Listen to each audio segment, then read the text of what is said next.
As I stood outside the abandoned asylum, I couldn't help but feel a sense of unease creeping up my spine. The crumbling building loomed before me, its windows boarded up and its walls covered in graffiti. The only sound was the rustling of the leaves in the wind and the distant hum of the city beyond. I had heard stories about the asylum for years. Some said it was haunted by the ghosts of the patients who had suffered and died within its walls. Others claimed that the doctors who had run the place had conducted horrific experiments on their patients, using them as guinea pigs for their twisted notions of medicine. I wasn't sure what to believe, but I knew one thing. I had to see for myself. I took a deep breath and stepped forward, my feet crunching on the gravel path leading to the entrance. As I drew closer, I could see that the doors had been broken open, and the darkness beyond was absolute. I hesitated for a moment, but my curiosity got the best of me. I stepped inside, my heart pounding in my chest. The first thing that hit me was the smell. It was musty and stale, the scent of years of neglect and decay. The air was damp and cold, and I shivered, wishing I had brought a jacket. The corridor ahead of me was dimly lit by the moonlight filtering through the grimy windows. The silence was broken only by the drip of water somewhere in the distance, and the occasional creak of a floorboard under my feet. As I ventured further inside, I could feel my anxiety growing. The walls were peeling and cracked, their paint and plaster long gone. The tiles on the floor were loose and broken, and I had to step carefully to avoid tripping. All around me were signs of the asylum's past: metal beds with rusted frames, broken wheelchairs, and medical equipment left to rust and decay.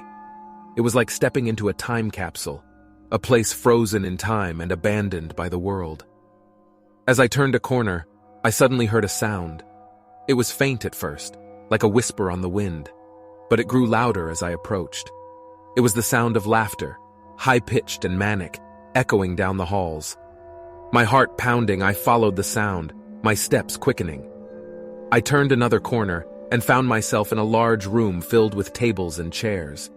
As I took a closer look, I saw that there were cards and dice scattered across the tables, and empty bottles lined the walls.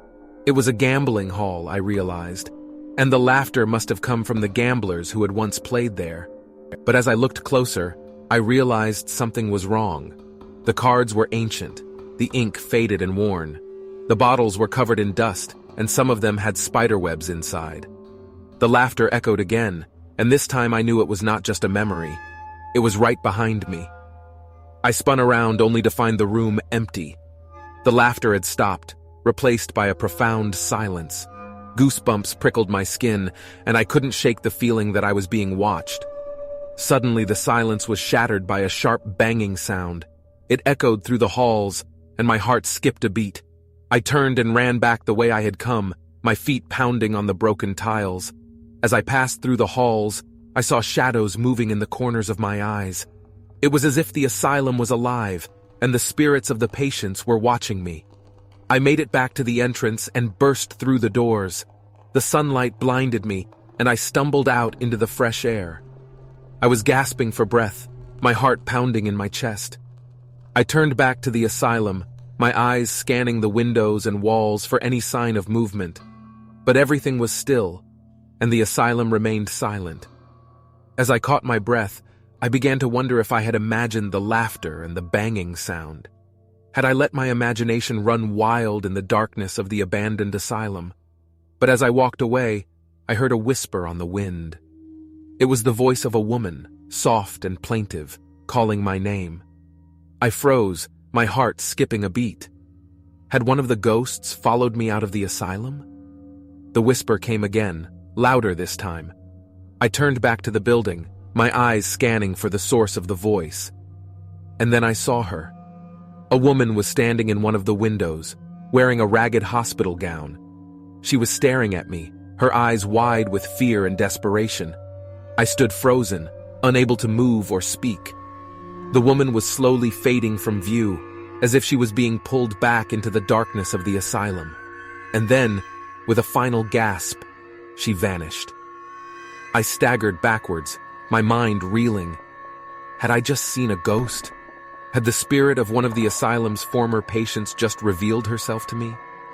As I walked away from the asylum, I knew that I couldn't shake the feeling that I had only scratched the surface of the horror within those walls. There were secrets and spirits lurking in the abandoned building, waiting for those brave enough to venture inside. For weeks after my visit to the abandoned asylum, I was haunted by my experience. I couldn't stop thinking about the woman I had seen in the window, or the laughter that had echoed through the halls.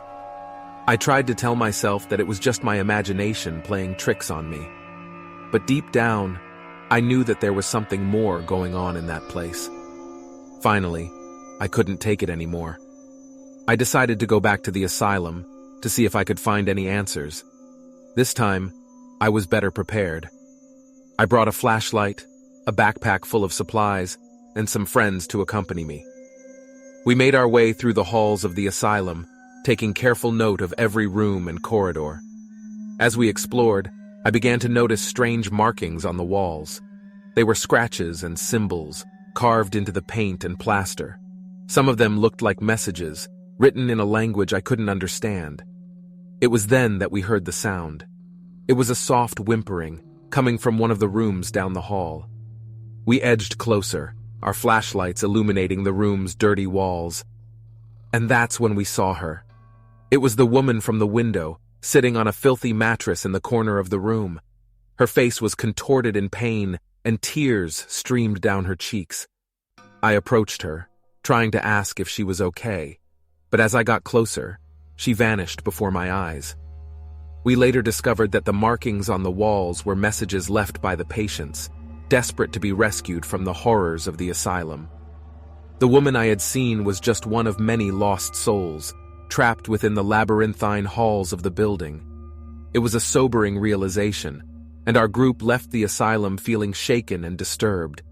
But I also felt a sense of closure, as if I had finally come to terms with the horror of the asylum. Years later, I still think about that visit to the abandoned asylum and the spirits that still roam within its walls. But I also think about the importance of remembering those who have suffered and died within those walls, and the importance of acknowledging the true horror of mental illness and neglect.